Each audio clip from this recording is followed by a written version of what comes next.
¿qué tal? Un placer poder reencontrarnos con todos ustedes a través de esta plataforma. Como siempre, nosotros reafirmando nuestro compromiso de llevarles a ustedes siempre un contenido de calidad en materia de salud.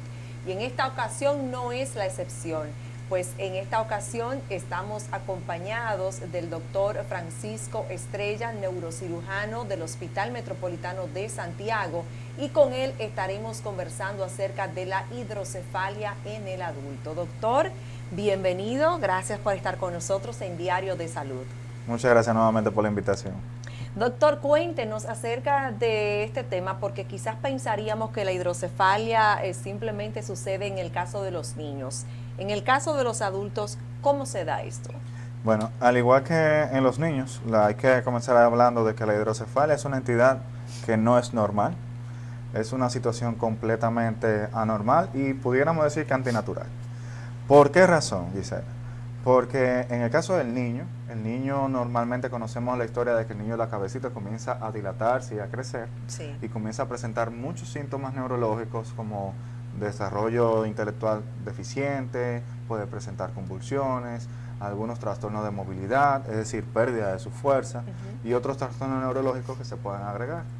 En el caso del adulto, por el contrario, la cabeza del adulto, es decir, del hombre o la mujer adulta, ya está consolidada. Sí, claro. Entiéndase por esta situación de que la cabeza es rígida.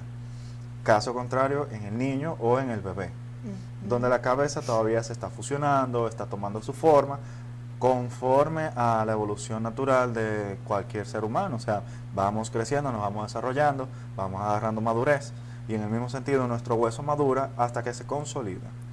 En ese mismo sentido de la palabra, podemos decir entonces que la hidrocefalia del adulto, por ende, que es un acúmulo excesivo de líquido, Ok. o en su defecto, hay una mala dirección del flujo normal de ese líquido El que líquido. está dentro del cerebro, que se llama líquido cerebroespinal, Ok. o cefalorraquídeo. Ok.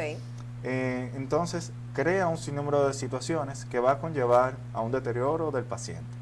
Ok, entonces, ¿por qué este líquido ya en el adulto, vamos a decir, se produce en demasía, si así es? Bueno, hay varias circunstancias que debemos tomar en cuenta. La primera circunstancia es que hay procesos infecciosos que pueden conllevar a que las áreas donde normalmente el cerebro reabsorbe ese líquido que él produce día a día, pueda verse afectado. Por ende, al no tener una buena absorción, no es que el cerebro está produciendo de más líquido, sino de que no hay dónde llevarlo y se está acumulando. Al acumularse, él hace efecto de masa o ejerce presión sobre la masa cerebral normal, y allí entonces comienzan los grandes síntomas. Otra situación que se puede dar de carácter no infeccioso es de repente estos pacientes que tienen enfermedades de base, como por ejemplo la hipertensión arterial. Ok. Estos tipos de pacientes pueden desarrollar eventos cerebrales vasculares hemorrágicos, donde ese sangrado importante tarde o temprano drena a esas zonas habituales del cerebro y ocluye, tapa o obstruye la forma natural en la que el líquido cerebroespinal se va reabsorbiendo. Y nuevamente ocurre lo mismo, se va a acumular en demasía y va a ejercer entonces efecto de presión.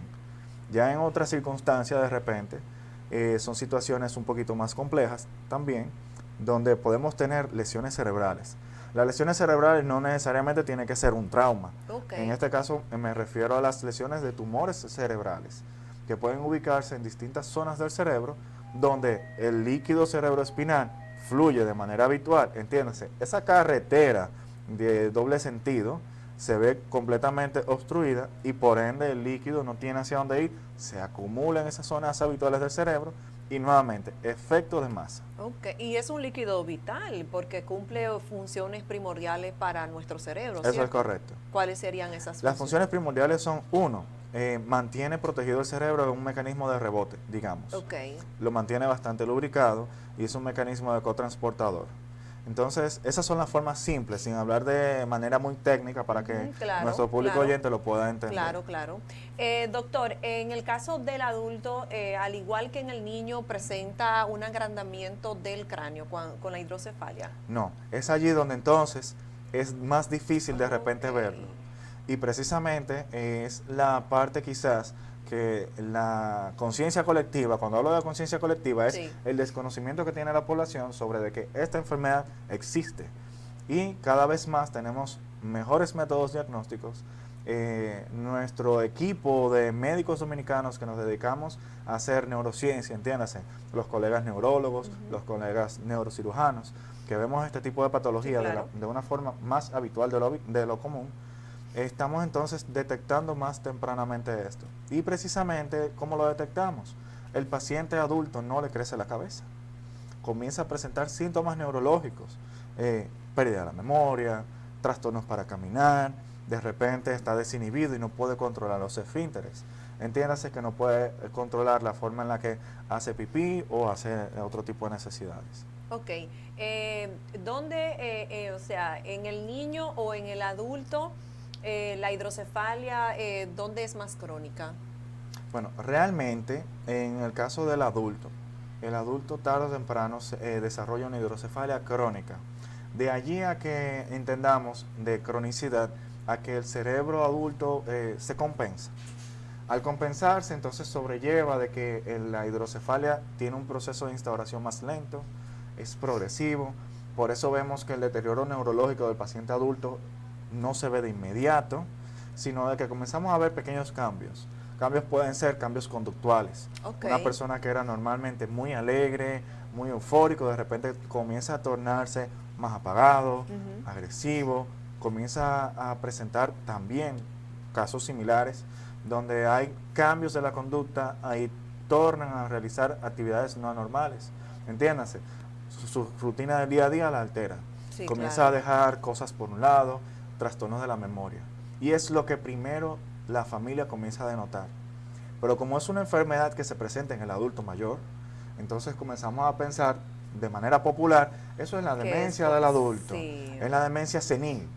Entonces no pensamos en este gran diagnóstico y de repente la vida, la calidad de vida de este paciente deteriora de una manera tan drástica que tarde o temprano involucra a su núcleo familiar. Usted dice que se presenta en el adulto mayor, pudiéramos entender a partir de los 60 años. Correcto. En personas jóvenes, adultos jóvenes, no se han presentado ningún caso. Ya cuando hablamos de hidrocefalia normotensiva o hidrocefalia del adulto, nos estamos refiriendo a ese grupo etario. Ok. Entiendas, ese grupo de edad mayor a los 60. Ya en una presentación adolescente o un adulto más joven, debemos considerar otras entidades, Ok. que si un traumatismo craneoencefálico, que si un sangrado cerebral, que si una tumoración. Ok. Doctor, el tiempo en el que se presenta un paciente a consulta luego de iniciados los síntomas es vital para poder tratar esta condición. Por supuesto. Y lamentablemente, aunado a esa pregunta, viene la situación de que como no pensamos en la patología, no pensamos en esta enfermedad, el paciente se presenta de manera tardía. Ok.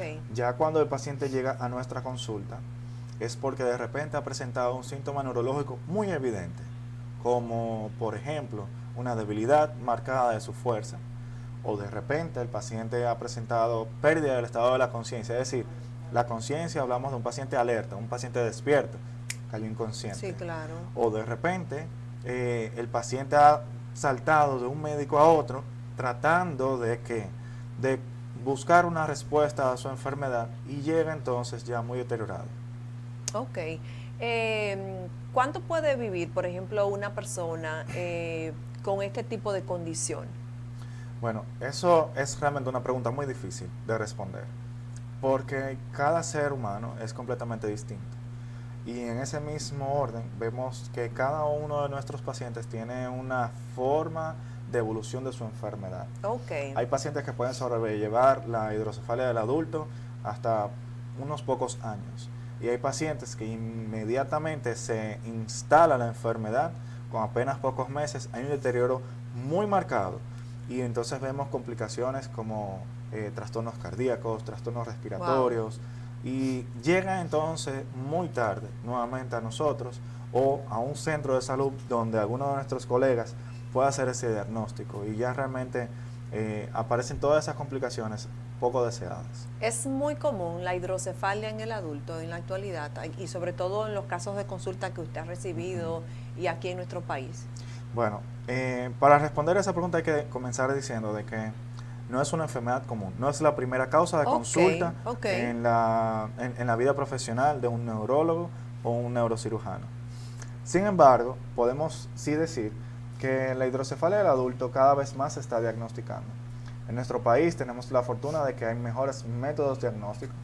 La medicina de República Dominicana ha avanzado conforme quizás a la gran parte del primer mundo, digamos, pues ya tenemos mejores estudios, tanto de tomografía, estudios de resonancia cerebral, donde podemos ver cambios y signos incipientes de que hay una enfermedad que se está instalando.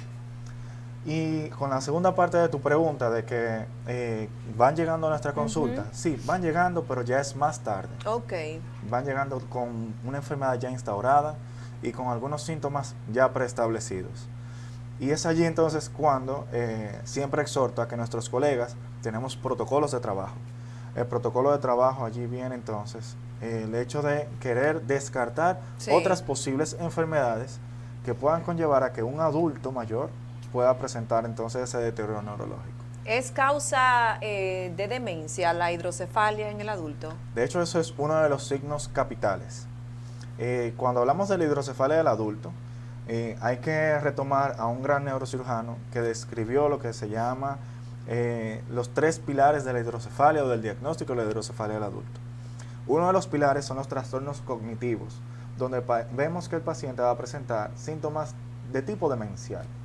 Los síntomas demenciales son precisamente esos cambios de conducta, cambios de hábito, inclusive la pérdida de memoria a corto plazo, sobre todo, pues vemos que presentan un lenguaje repetitivo de eventos o sucesos acontecidos mucho tiempo atrás. Ok, Uno de los segundos pilares es el trastorno de la marcha.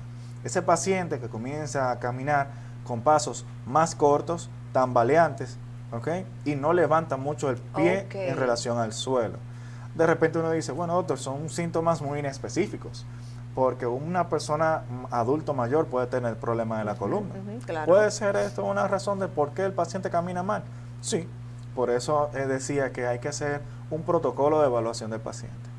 Y finalmente, el último pilar del diagnóstico, lo que llamamos la triada de Hawkins, que es la triada de la hidrocefalia, es precisamente la pérdida del control del esfínter, es decir, la pérdida de la capacidad de retener de repente la pipí o las heces. Ok. De esta forma es que ustedes diagnostican la hidrocefalia en el adulto. Esta es la versión clínica del diagnóstico. Ok. El diagnóstico siempre nos va a dar con un 80% la clínica del paciente.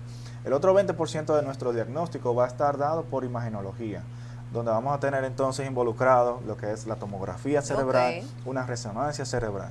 Ok, excelente. Ya una vez que ha sido diagnosticado el paciente, ¿cómo se trata esta condición? Bueno, inicialmente cuando damos con el diagnóstico, lo primero que hacemos son pequeñas pruebas complementarias. Ok, Hay pruebas farmacológicas y hay pruebas un poquito más invasivas, como es la prueba farmacológica con una pastilla que reducen la producción de líquido. No es de uso convencional ni de larga data. Vemos algo de mejoría, tenemos un punto a favor del diagnóstico. Otra prueba es hacer una colocación de una aguja en la espalda baja, donde sacamos una cantidad o un volumen muy específico de líquido y evaluamos al paciente las próximas horas antes de poder despacharlo y normalmente vemos mejoría de todo ese cuadro neurológico que habían ido presentando. ok. Y ya finalmente cuando hablamos del tratamiento definitivo, así como en ese niño, ¿verdad? En ese infante donde la cabecita le creció y se le coloca entonces un sistema de válvula que va introducido en su cerebro, así también en el adulto se hace el mismo procedimiento. Es lo que nosotros convencionalmente llamamos derivación ventrículo-peritoneal. Entiéndase por aquellas personas que no conocen lo que es el cerebro. El cerebro tiene varios compartimientos, donde se produce, se almacena y finalmente fluye el líquido cerebroespinal. Ese compartimento se llama ventrículo. Y allí es precisamente donde vamos a colocar un sistema de drenaje llamado catéter. El catéter se hace un pequeño orificio de trépano a nivel del cráneo, en una zona muy específica, ¿ok? Ok. Y ese catéter va conectado entonces a un sistema de reservorio o válvula unidireccional. Entendamos por esto de que él va a evitar de que el líquido retorne nuevamente al cerebro. sino que él más bien va siempre a conllevar a que el líquido todo el tiempo salga en una sola dirección, fuera del mismo. Y finalmente tenemos una tercera porción de ese sistema de drenaje, que es una porción que va por debajo de la piel y que finalmente va a llegar hacia el abdomen, donde el líquido cerebroespinal se va a reabsorber de manera natural. Y esto, el paciente está sometido, vamos a decir, a este tipo de tratamiento ya de manera definitiva, Sí. de manera definitiva. Es correcto. O sea, el paciente ya tiene necesariamente que vivir con este tipo de tratamientos.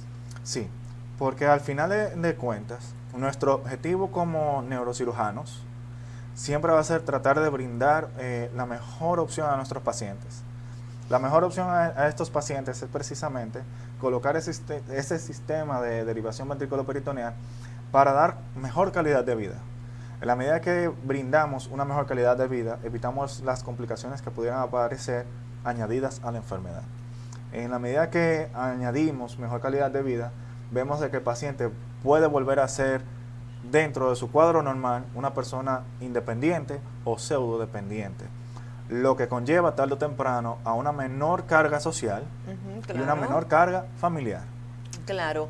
En el aspecto psicológico, doctor, según los pacientes que ustedes han tratado, ¿cómo afecta esto en esta parte a estos pacientes? Bueno, inicialmente los cuadros psicológicos añadidos son cuadros demenciales. De allí a que dentro del equipo multidisciplinario que evalúa este tipo de pacientes debe estar involucrado un psicólogo o un psiquiatra. Okay. O una persona especializada en la conducta humana. De allí a que entonces el trabajo multidisciplinario y de equipo nos da la oportunidad de brindar la mejor opción a nuestros pacientes. Ok, ¿se puede revertir entonces completamente todas las manifestaciones clínicas que presenta una persona con hidrocefalia luego de ser sometida a tratamiento? La respuesta es sí. Mientras más temprano logramos hacer el diagnóstico, mientras más temprano logramos instaurar el tratamiento oportuno y mientras más temprano podemos ofrecer la cirugía y que la familia y el paciente acepte que la cirugía es una muy buena opción, el paciente tiende a tener una mejor recuperación. Normalmente se recuperan a pocos meses en un porcentaje muy elevado de los pacientes. Hay pacientes que sí logran mantener algunos de estos síntomas o deterioros neurológicos durante un poco más tiempo, pues esto se debe a un diagnóstico tardío y una instauración tardía de su tratamiento. ¿Pueden haber complicaciones aún con el tratamiento de esta condición? Por supuesto que sí. Hay que entender que todo tratamiento quirúrgico, ya sea por la parte de un neurocirujano, un cirujano general, inclusive un tratamiento estético, todo puede tener una complicación. Las complicaciones van desde lo simple a lo complejo. Lo simple como una herida, una mala cicatrización. Hoy día a nuestros pacientes les preocupa mucho la cicatrización. Sí, claro. Pero a nosotros realmente la parte estética no nos interesa, sino más bien la recuperación en la parte funcional de nuestros pacientes. Claro, claro. Otras complicaciones pueden ser los sangrados. Sabiendo que estamos colocando este sistema de catéter dentro del cerebro, existe la posibilidad de que podamos tocar de manera accidental o incidental una arteria o vena del cerebro y producir un sangrado cerebral. Eso es una complicación. ¿Okay? Como que también durante el trayecto del catéter que va debajo de la piel hasta su destino final, que es el abdomen, también pudieran aparecer complicaciones como infecciones locales. Y finalmente, lo que nunca deseamos es una infección tan avanzada que tengamos que retirar el tratamiento del catéter. Ok. Estos catéteres, doctor, una vez que ya son insertados en el cerebro, como usted dice, ¿necesitan o requieren de un tiempo para ser cambiados o ya son permanentes? Sobreentendemos que los catéteres son permanentes. Ok. ¿Por qué? Porque estamos en ese punto de la medicina donde estamos teniendo mejores avances en la calidad de los productos que estamos utilizando en nuestro medio interno. Excelente. De modo que sí, es un catéter definitivo. Ok. ¿Hace alguna distinción que sea mujer u hombre para que pueda afectar la hidrocefalia o no? Pregunta difícil. Pregunta difícil, ¿por qué? Porque normalmente la presentación, por lo menos en mi práctica médica, he estado viendo muchos casos de damas. Okay. Sin embargo, la literatura internacional habla de que los casos más frecuentes son en hombres. Ok. Entonces, de repente, eso nos llama la atención como criollos al fin, ¿verdad? De que debemos seguir buscando la manera de tener una literatura autóctona y tener una estadística propia de nuestra nación. Ok, excelente. Doctor, yo sé que estamos hablando de la hidrocefalia en el caso de los adultos, pero no quisiera cerrar este tema sin tocar también la hidrocefalia en el caso de los niños. ¿Es igual o más complicada que los adultos? Bueno, comenzamos diciendo que el cerebro de un adulto es un cerebro maduro. Okay. Es un cerebro que ha tenido toda una larga vida previa para poder desarrollarse y llegar a su estado óptimo. En el caso de un infante, por ejemplo, o de un jovencito mucho menos maduro, el cerebro igualmente le queda mucho por desarrollar. Sí, claro. De allí a que un tratamiento no oportuno, una instalación de un tratamiento quirúrgico no adecuado, puede conllevar a, uno, desarrollo psicomotriz alterado. Es un niño, es un hijo, es un hermano que puede tener muchas dificultades inclusive para su educación, para su incorporación en el medio social, que tarde o temprano son esos niños que le llamamos retardados mentales, que es una palabra que realmente tiene un estigma social importantísimo. Sí, claro. ¿Okay? De modo que esto tiene una cadena de consecuencias negativas para ese paciente. En otro caso, estos niños tarde o temprano tienen deformidades que si se logran rescatar, ¿verdad? Son deformidades que suelen ser permanentes. Vemos esas personas de repente, adolescentes o adultos mayores, que tienen una cabeza muy dilatada y decimos, oye, qué extraño esa persona, ese caballero, esa dama. Eso es de repente el menor de los problemas, porque son personas que pueden ser completamente funcionales. De hecho, tengo siempre la anécdota y la historia viva de un colega médico, no neurocirujano, un colega médico, que sufrió de hidrocefalia durante su infancia. Y es completamente funcional, es una persona altamente capacitada, es una persona y un médico muy bien preparado, de modo que la enfermedad de la hidrocefalia no debería detener a ninguna persona, padre, madre o adulto mayor, para buscar una solución a tiempo y por misma causa tener un mejor futuro. Entonces, lo que pudiera marcar la diferencia, doctor, es esa solución a tiempo. Por supuesto que sí. Un diagnóstico temprano, un tratamiento temprano y quizás una cirugía temprana, por supuesto que siempre va a marcar la gran diferencia en nuestros pacientes. Excelente. Quiero, doctor, entonces, que resaltemos nueva vez cuáles son esas primeras manifestaciones en el adulto, ya en este caso en el adulto, para que las personas que puedan identificarla inmediatamente y consultar con un especialista. Bueno, los 3 pilares. El primer pilar, trastornos cognitivos o trastornos neurológicos, donde vamos a tener esa famosa demencia del adulto. Un paciente que está haciendo conductas inapropiadas o conductas poco habituales, es decir, se sale de su rutina. Segundo pilar, trastornos de la marcha. Ese paciente que tiene una forma de caminar muy peculiar, donde vemos una marcha tambaleante. Hay quienes me han descrito los pacientes, parece un pingüinito caminando, ¿okay? No levanta mucho sus piernas en relación al suelo. Y finalmente ese paciente que tiene incontinencia vesical o incontinencia anal no controla sus esfínteres. Esas son características que deberíamos tomar en cuenta al momento de llevar a nuestro familiar a la consulta. Y por supuesto, siempre tomar en cuenta de que una conducta apropiada es acercarse al médico.